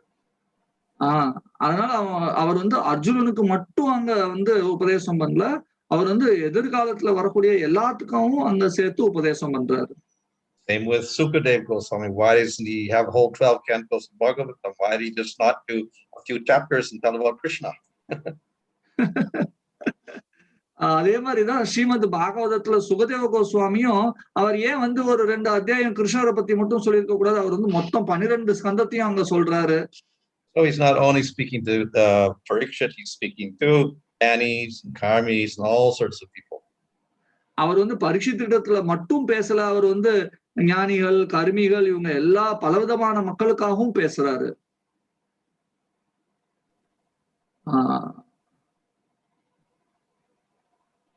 Okay, we have quite a few hands up. KM Bhavani கை தூக்கி இருக்கீங்க. அன்மியூட் பண்ணிருக்கேன், கேள்வி கேளு. Hare Krishna Prabhuji, I have one question wherein we have 4 different caste system as mentioned, but the thing is all the gunas are clubbed into the 4 different caste system and the duties are also mentioned. But if I look into Kshatriyas, the duties that has been mentioned is to be in the military and the government. My question is, in the modern world, in the current scenario, even the Shudras have been elevated to the military and government, and it is not restricted to Kshatriyas alone. So how this scenario, because Krishna has given this lecture to Arjuna 5,000 years back, and now the situation is different. So the restriction of Kshatriyas only to Tamoguna or only to a family world should be redefined or reclassified. So that is my question. So இவங்களுடைய கேள்வி என்ன அப்படின்னு சொன்னாக்கா, இந்த சத்திரியர்கள் அப்படிங்கிறது ரஜோகுணம் கொஞ்சம் சத்துவகுணம் இதோட சொல்லப்பட்டிருக்கிறது. ஆனா இன்றைய சூழ்நிலையில பார்த்தோம் அப்படின்னு சொன்னாக்கா, தமோ குணத்துல இருக்கக்கூடியவர்கள் அல்லது சூத்திரர்கள் சொல்லவங்க கூடிய அந்த ரொம்ப உயர்ந்த நிலைக்கு உயர்த்தப்பட்டிருக்கிறாங்க. இது எப்படி நாம புரிஞ்சுக்கிறது அப்படிங்கிறது அவங்களுடைய கேள்வி. Yes Maharaj, your answer. So in previous ages, people were allowed to skip into another varna in emergency. முந்தைய காலங்கள்ல கூட பார்த்தோம் அப்படின்னாக்கா, ரொம்ப அவசர காலத்துல ஒரு நபர் வேறு வர்ணத்துக்குள்ள நுழையிறதுக்கும் அனுமதி கொடுக்கப்பட்டது. But in the modern world, the rules themselves, all the rules are all mixed up. ஆனா இந்த நவீன காலத்துல பார்த்தோம்னா எல்லா சட்டதிட்டங்களுமே ஒரே கலவையா இருக்குது. And even the gunas are all mixed up. இந்த குணங்களும் எல்லாமே ரொம்ப கலந்து போய் இருக்குது. So therefore the varnas are all mixed up. இந்த வர்ணங்களும் எல்லாமே ஒன்னோட ஒண்ணு கலந்துதான் இருக்கு. So therefore it's difficult to stick a person in a certain profession. அதனால ஒரு நபரை இந்த தொழில் தான் செய்யணும்னு நாம அதுல நிலைநிறுத்துறதுங்கிறது ரொம்ப கஷ்டமானது. So it is very difficult to practice that system in Kali Yuga.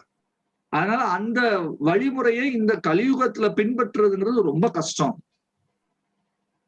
So that is why we mainly rely on bhakti yoga.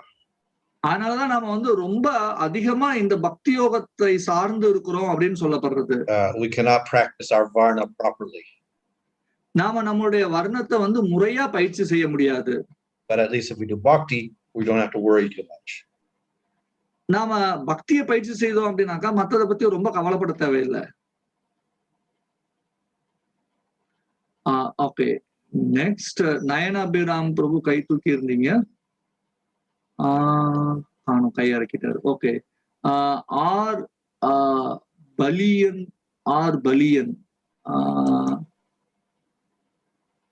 Hare Krishna, நீங்க கேள்வி கேளுங்க. ஆர் பாலனா அது? கேளுங்க. ஹரே கிருஷ்ணா பிரபு. பகவத்கீதை 18வது அத்தியாயம் 65வது ஸ்லோகம் மன்மனா பவத்தோ. அதுல பிரபுபாதர் பொருளுரையில கடவுள் மூல ரூபமான கிருஷ்ணர்கிட்ட தான் ஒருவன் மனதை நிலைநிறுத்தணும். இதர ரூபமான நாராயணர், வராகர் இவங்கிட்ட கூட திருப்ப கூடாது அப்படின்னு சொல்லியிருக்காங்க. நம்ம கோயில்ல இப்ப நரசிம்மர், ஜெகநாதர் எல்லாம் நம்ம பிரார்த்தனை பண்றோம். இதை எப்படி நம்ம புரிஞ்சு ஏத்துக்கிறது bro? Okay, Maharaj, the question is in 18th chapter 65th verse, Prabhupada in the purport is writing that we have to fix our mind in the form of Krishna and not in any other form. But now in our temples, ISKCON temples, we are seeing other forms like Jagannath, Nrsimha, and how we can understand that? That is his question. Okay, so Jagannath is also Krishna. Jagannath Krishna da. Primitive, of course, is a different form, and generally he's not the main object of worship. Nrsimha Devar வேறொரு ரூபம். ஆனா நம்மளுடைய முக்கியமான வழிபாட்டுக்குண்டான ரூபமா அவர் இல்ல. We usually have forms of Chaitanya Mahaprabhu. பொதுவா நாம சைத்தன்ய மகாபிரபுனுடைய ரூபத்தை வழிபடுறோம். But Chaitanya Mahaprabhu himself is another form of Krishna with Radha's mood. ஆனா சைத்தன்ய மகாபிரபுவே கிருஷ்ணனுடைய இன்னொரு ரூபம் தான், அது வந்து ராதையினுடைய மனோநிலையை ஏற்று வந்திருக்கிறார். But in any case, the main word emphasis is upon Krishna. ஆனாலும் நமக்கு முக்கியமா யார் மேல கவனம் திருப்ப சொல்ல இருக்குன்னா கிருஷ்ணர் மேல. ஓகே, ஹரே கிருஷ்ணா. ஹரே கிருஷ்ணா. நயனாபிராம் பிரபு கை தூக்கி இருந்தீங்க, அன்மியூட் பண்றேன், கேள்வி இருந்தா கேளுங்க. டாக்டர் மகாராஜ் கேக்குதா பிரபு? கேக்குது, சொல்லுங்க. பகவத்கீதை 7:13 சொல்றாங்க பிரபு, இந்த முக்குணத்துல இருக்கிறவங்களும் பகவானை பத்தி அறிய முடியாதுன்னு, குறிப்பா சத்துவ குணத்துல இருக்கிறவங்க அறிய முடியாதுன்னு சொல்றாங்க பிரபு. எப்போ அப்போ குணம் நம்ம நிர்குணத்துல போனோமா இல்ல சுத்த சத்துவத்துல போனோமா, எப்படி பிரபு அது புரிஞ்சுக்கிறது? Okay, Maharaj, in 7:13, Prabhupada is saying, it is said that those who are in the three gunas cannot understand the Supreme Lord. So to understand the Lord, should we go beyond the three gunas, or how we can understand the Supreme Lord? That is his question. Okay, Kelvi Sarya? Yes, Maharaj.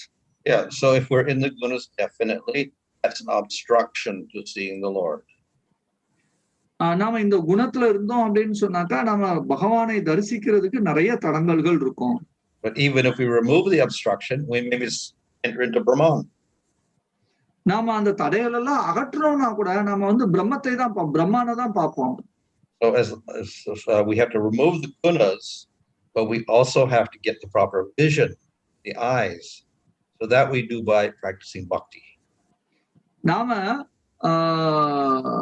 இந்த பிரம்மனையும் தாண்டி பார்க்கணும் அப்படின்னு சொன்னாக்கா நாம இந்த மூன்று குணத்தையும் அகற்றணும். அப்பனாதான் நம்ம வந்து பகவானை பார்க்கிறதுக்கு உண்டான ஒரு சரியான பார்வையை வளர்த்து கொள்ள முடியும். அதுக்குதான் நம்ம என்ன பண்றோம் அப்படின்னாக்கா பக்தியை பயிற்சி செய்யறோம். The more we practice bhakti, the more the gunas disappear. நாம ரொம்ப பக்தியை பயிற்சி செய்தோம் அப்படின்னாக்கா இந்த குணங்கள் ரொம்ப அதிகமா வந்து மறைஞ்சு போகும்.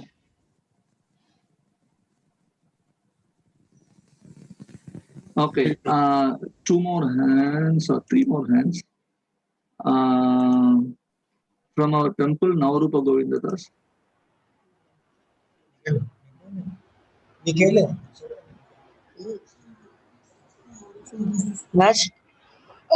Maharaj, my question is that we have heard quite often from Srila Prabhupada that we are not this body, we are a spirit soul. It's a very, very basic instruction which also given by Krishna in Bhagavad Gita. It's just a knowledge or it's a realization, Maharaj? பிரபுபாதர் இடத்துல இருந்து நாம இந்த உடல் எல்லாம் நம்ம ஆத்மா அப்படிங்கிற அந்த கட்டளைகளை வந்து நம்ம வாக்கியங்களை நிறைய தடவை கேட்டிருக்கோம். சோ இது வந்து ஒரு ஞானமா இல்ல இது வந்து ஒரு உணர்வா, ரியலைசேஷனா? Well, it has two levels. First of all, we get some knowledge. அதுல வந்து ரெண்டு நிலைகள் இருக்குது. முதல் நிலை என்ன அப்படின்னாக்கா நம்ம வந்து சில ஞானத்தை பெறுகிறோம். So that also is some sort of consolation for us. If we're suffering and we understand we're not the body, okay, we're the spirit soul, it's a little consolation. அது வந்து நமக்கு ஒரு விதமான ஒரு ஆறுதல் அப்படின்னு சொல்லலாம். என்ன அப்படின்னாக்கா நமக்கு ஏதாவது உடம்பு சரியில்லாம போச்சு அப்படின்னாக்கா நம்ம வந்து தெரிஞ்சலாம், நான் அந்த உடல் இல்ல, நான் வந்து ஆத்மா அப்படின்னு இது நமக்கு ஒரு ஆறுதல், அவ்வளவுதான். However, if you actually realize the Atma, then we no longer associate with the body at all. ஆனா நாம ஆத்மா அப்படிங்கறத உணர்ந்துட்டோம் அப்படின்னு சொன்னாக்கா நாம இந்த உடலோட நாம சங்கம் கொள்ளவே மாட்டோம். So we have two levels of knowledge: the knowledge we get by study and hearing, and then the knowledge through realization. நமக்கு வந்து ரெண்டு விதமா இந்த ஞானம் அப்படிங்கிற நிலையில சொல்லலாம். ஒண்ணு வந்து சாஸ்திரங்களை படிக்கிறது மூலமா நமக்கு கிடைக்கக்கூடிய ஞானம், இன்னொன்னு நாம உணர்றதின் மூலமாக நமக்கு கிடைக்கக்கூடிய ஞானம். But usually we have to follow the process. First we get the knowledge, then we get the realization. ஆனா நம்ம பொதுவா இந்த வழிமுறையை பின்பற்றணும். முதல்ல நமக்கு ஞானம் பெறணும், அதுக்கப்புறம் நமக்கு இந்த உணர்வு அப்படிங்கிறது வரும்.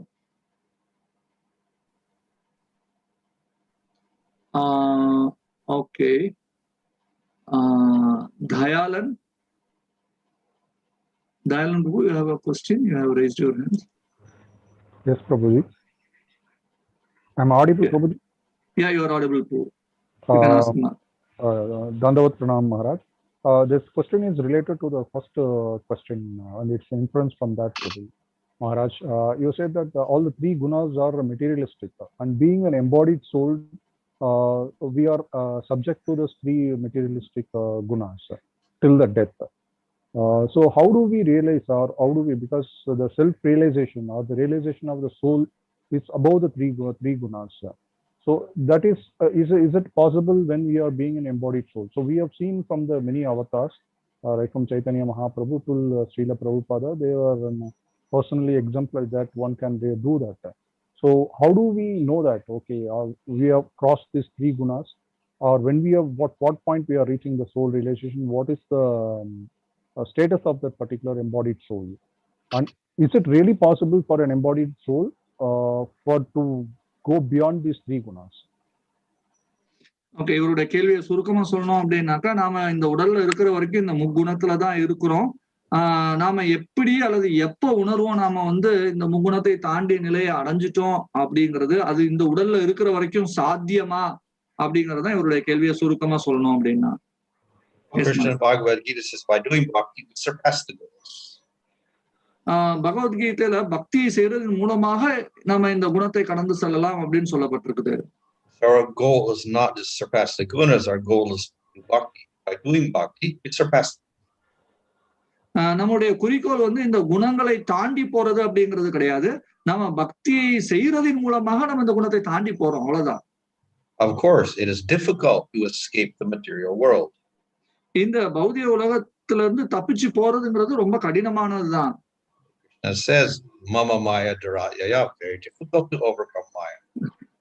கிருஷ்ணர் சொல்றார், மம மாயா துரத்திய, என்னுடைய மாயை தாண்டி போறதுங்கிறது ரொம்ப கடினமானதுன்னு சொல்றாரு. But he says, therefore, it's very difficult. But then he says, those who surrender to me, they can easily cross over. ஆனாலும் அவர் என்ன சொல்றாருன்னா, இது தாண்டி போறதுக்கு கஷ்டமா இருந்தாலும் என்னிடத்துல சரணடைஞ்சா அப்படின்னாக்கா இதை நீ தாண்டி போலாம் அப்படிங்கிறாரு. So those who practice jnana and yoga, it is difficult for them, but it becomes easier for the devotee. ஞான யோகா இதை பயிற்சி செய்யறவங்களுக்கு இது ரொம்ப கஷ்டமானதா இருக்கும், ஆனா பக்தர்களுக்கு இது ரொம்ப எளிமையானதா இருக்கும். ஓகே, பாலமுருகன் அன்மியூட் பண்றேன், கேள்வி கேளுங்க. அடியன் சுவாமி. கேளுங்க சுவாமி. First thanks. சுவாமிக்கு பல்லாண்டு வாழணும். என்னுடைய கேள்வி இதான் சுவாமி. இப்போ 4-5 யோகாலாம் இருக்கு. அஷ்டாங்க யோகா, அஷ்டாங்க யோகா, கர்ம யோகா, இதெல்லாம் இருக்கு. இதெல்லாம் ஞான யோகா, இதெல்லாம் கஷ்டமான யோகான்னு சொல்லிட்டாங்க. பக்தி யோகா ஈஸின்னு சொல்லிட்டாங்க. இப்போ என்னுடைய கேள்வி என்னன்னா, இப்போ ஞான யோகால we have to do lot of procedures, very tough, difficult procedures are there. பக்தி யோகா ஈஸின்னு சொல்லிட்டாங்க. இப்போ அந்த பக்தி yoga, if we commit any mistakes, will it affect our progress, spiritual progress? இது first question. Second question I would like to know more about bhakti yoga from the Maharaj. Little bit detail how to do, how sadhak can do bhakti yoga through the Maharaj. Maharaj, you got the question, Maharaj? Should I repeat it? Oh, okay. Okay. So the devotee may make mistakes, but then Krishna forgives that. ஒரு பக்தர் தவறு செய்தார் அப்படின்னு சொன்னாக்கா கிருஷ்ணர் அதை மன்னிக்கிறாரு. If you make mistakes in karma yoga, jnana yoga, or ashtanga yoga, it is very difficult and you fall. நீங்க கர்ம யோகம், ஞான யோகம், அஷ்டாங்க யோகத்துல ஏதாவது தவறு செய்தீங்க அப்படின்னாக்கா நம்ம கீழே விழுந்துருவோம். அது ரொம்ப கடினமான ஒரு நிலையா இருக்கும் நமக்கு. But then Krishna says, no, my devotee, I save him. ஆனா கிருஷ்ணர் சொல்றாரு, என்னுடைய பக்தன் அப்படி கீழே விழுந்தானா நான் அவனை காப்பாத்துறேன் அப்படின்னு சொல்றாரு. So therefore we can make mistakes, but the Lord helps us. நாம தவறு செய்தா கூட நமக்கு பகவான் உதவி செய்றார். But this is not an excuse to do all sorts of bad activities and say, well, the Lord's very merciful, therefore let me continue. இது நாம பகவான் நமக்கு உதவி செய்யறாரு அப்படின்னு சொல்லிட்டு நம்ம எல்லா விதமான கெட்ட செயல்களையும் செய்யறதுக்கு ஒரு சாக்கு போக்கா இருக்கக்கூடாது. We have to make some attempt to follow the path correctly. நாம இந்த பாதையை கடைபிடிக்கிறதுல சரியா கடைபிடிக்கிறதுல நம்ம முழு முயற்சியும் போடணும். So the easiest way for advancement is to chant the name of Krishna. நாம ஈஸியா ரொம்ப எளிமையா முன்னேறதுக்கு கிருஷ்ணனுடைய நாமத்தை ஜெபிக்கிறது தான் சிறந்த வழி. And hear the scriptures in association with devotees. சாஸ்திரங்களை வந்து பக்தருடைய சங்கத்துல கேட்கறது ரொம்ப உதவி செய்யும். Okay. Last two questions. Stop with the late. Mahadev, you have a question. Hare Krishna Prabhu. Hare Krishna Prabhu. Prabhu, என்னோட கேள்வி வந்து என்னன்னா, ஒரு டியோட்டி வந்து தீட்சை வாங்கின பிறகு இறக்கிறதுக்கும் தீட்சைக்கு முன்னாடி பக்தி பண்ணி இருக்கிறதுக்கும் என்ன டிஃபரன்ஸ்? ஏதாவது வேற்றுமை இருக்குமா? அவங்களுக்கு ஏதாவது ஆன்மீக வேற்றம் கிடைக்குமா? தீட்சை வாங்கினதுக்கு அப்புறமா இறக்கிறதுக்கும் நோய் பக்தி பண்ணி இருக்கிறதுக்கும் ஏதாவது டிஃபரன்ஸ்மா? அந்த ஆத்மாக்கு ஏதாவது ஆன்மீக முன்னேற்றம் என்பது ஏதாவது கிடைக்க வாய்ப்பு? Okay. Maharaj, his question is that, is there a difference between a devotee who got initiation and then die out of some disease like corona or whatever it may be, and he was doing bhakti and he haven't got initiation, but he died before that itself, maybe in a disease. Is there a difference between these two states? Well, it's not so much initiation or no initiation, so how far they've advanced in surrendering to Krishna. That's all. ஒருத்தர் தீட்சை வாங்கிட்டாரா தீட்சை வாங்கலையா அப்படிங்கிறது முக்கியமானது இல்ல, ஒருத்தர் பக்தியில எவ்வளவு முன்னேறி இருக்கிறார் அப்படிங்கறதா முக்கியமானது. Okay, the last question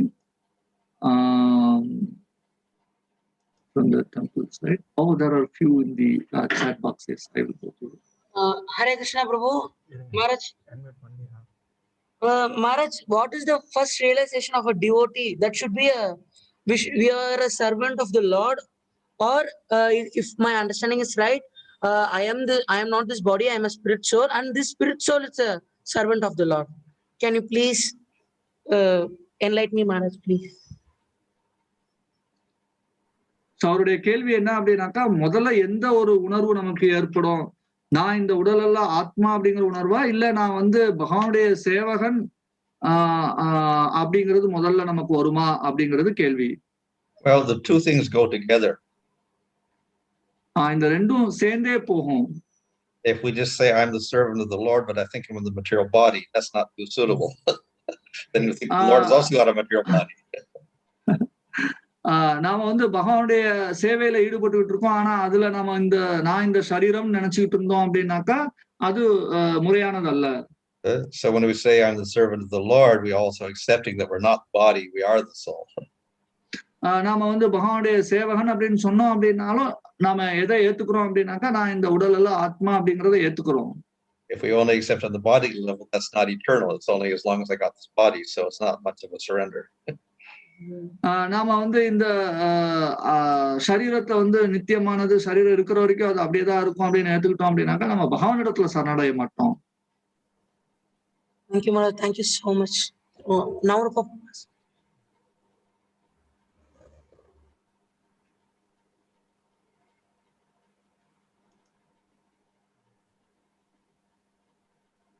thank you, Maharaj. Okay. Hare Krishna. Okay, Maharaj. Thank you very much, Maharaj, for a long question and answer session. Thank you very much.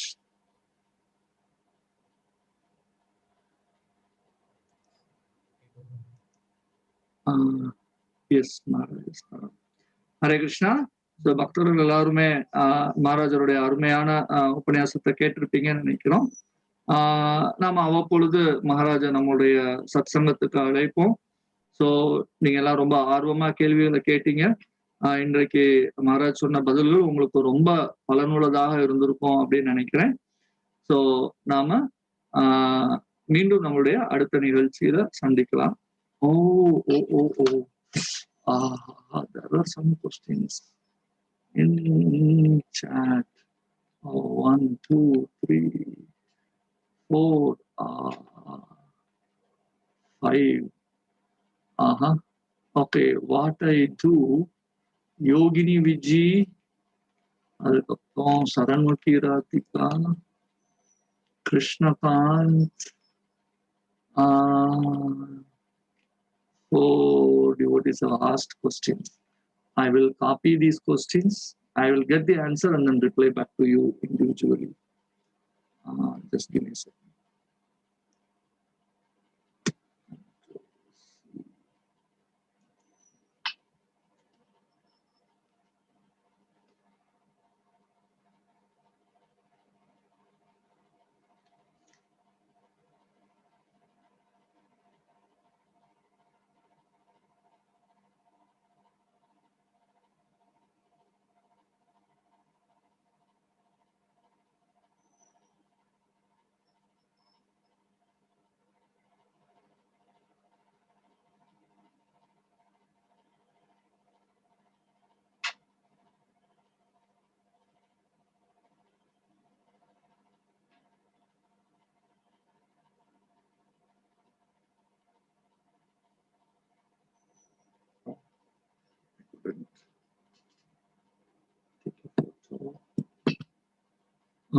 Okay, so devotees.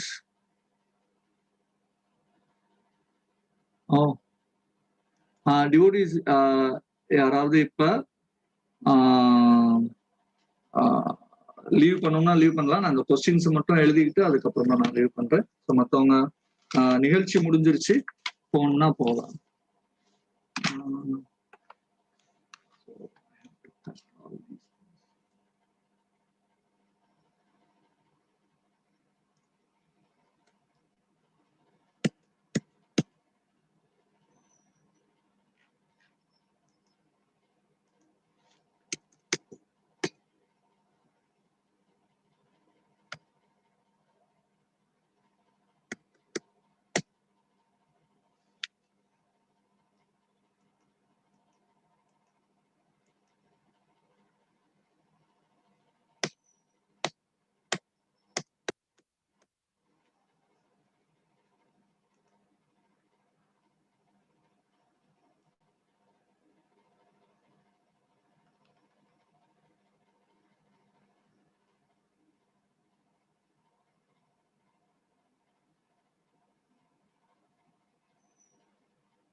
Urmila Mataji, கை தூக்கி இருக்கீங்களா நீங்க?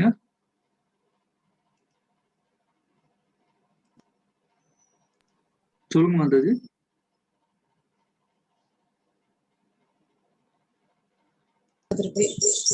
ஹரே கிருஷ்ணா பிரபு. சொல்லுங்க Mataji. Chat save பண்ண option இருக்கு பிரபு. என்னது? Chat save பண்ண option இருக்கு. எப்படி? கீழ அந்த 3 டாட்ஸ் இருக்கும் அதுல. ஆமா, அதுல அது எனக்கு வராது. ஏன்னா இப்ப லைவ் ஸ்ட்ரீம் போயிட்டு இருக்கறதுனால அதை ஸ்டாப் பண்ணாதான் வரும். Okay okay okay. Hare Krishna.